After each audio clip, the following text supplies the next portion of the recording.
অস্থায়ীভাবে বাংলাদেশিদের উপর উমরা, ব্যবসা, ভ্রমণ ও পারিবারিক ভিসা নিষেধাজ্ঞা দিয়েছে সৌদি আরব।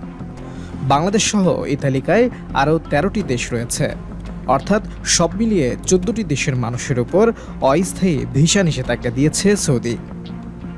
এই ভিসা নিষেধাজ্ঞা জুনের মাঝামাঝি সময় পর্যন্ত বিদ্যমান থাকবে। ওই সময় পবিত্র মক্কায় হজ করবেন বিশ্বের লাখ লাখ মুসল্লি। তবে কী কারণে দেওয়া হয়েছে এই নিষেধাজ্ঞা? পাকিস্তানের সংবাদ মাধ্যম ARY নিউজ জানিয়েছে, এ দেশগুলোর যে কেউ অনুমতি ছাড়া হজ না করতে পারেন, সেজন্য ব্যবস্থা নেওয়া হয়েছে।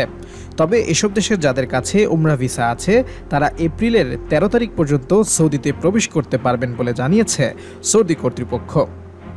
তারা জানিয়েছে, অনেকে এর আগে উমরা ও ভ্রমণ ভিসা নিয়ে সৌদিতে এসে বেশি সময় থেকেছেন এবং অনুমতি ছাড়া হজ করার চেষ্টা করেছেন, যেটির কারণে অতিরিক্ত গরমের মধ্যে হজে ধারণ ক্ষমতার চেয়ে বেশি মানুষ হয়ে গিয়েছিলেন।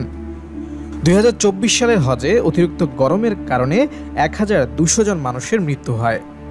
অনুমতি না থাকায় শীতাতপ নিয়ন্ত্রিত তাঁবুতে প্রবেশ করতে না পারায় পানিশূন্য হয়ে তাদের মৃত্যু হয়। আরেকটি কারণ হলো, এসব দেশের অনেক মানুষ ভ্রমণ, উমরা বা ব্যবসায়িক ও পারিবারিক ভিসা নিয়ে সৌদিতে এসে কাজ করার চেষ্টা করেন। এই ভিসা নিষেধাজ্ঞা নিয়ে এই দেশগুলোকে উদ্বিগ্ন না হওয়ার আহ্বান জানিয়েছে সৌদি, কারণ এর সঙ্গে কূটনীতির কোনো সম্পর্ক নেই। মূলত সাধারণ মুসল্লিরা যেন স্বাচ্ছন্দ্যে হজ করতে পারেন, সেজন্য এ ব্যবস্থা নেওয়া হয়েছে। আগামী ৪ থেকে ৯ জুন পর্যন্ত সৌদিতে হজের মৌসুম চলবে।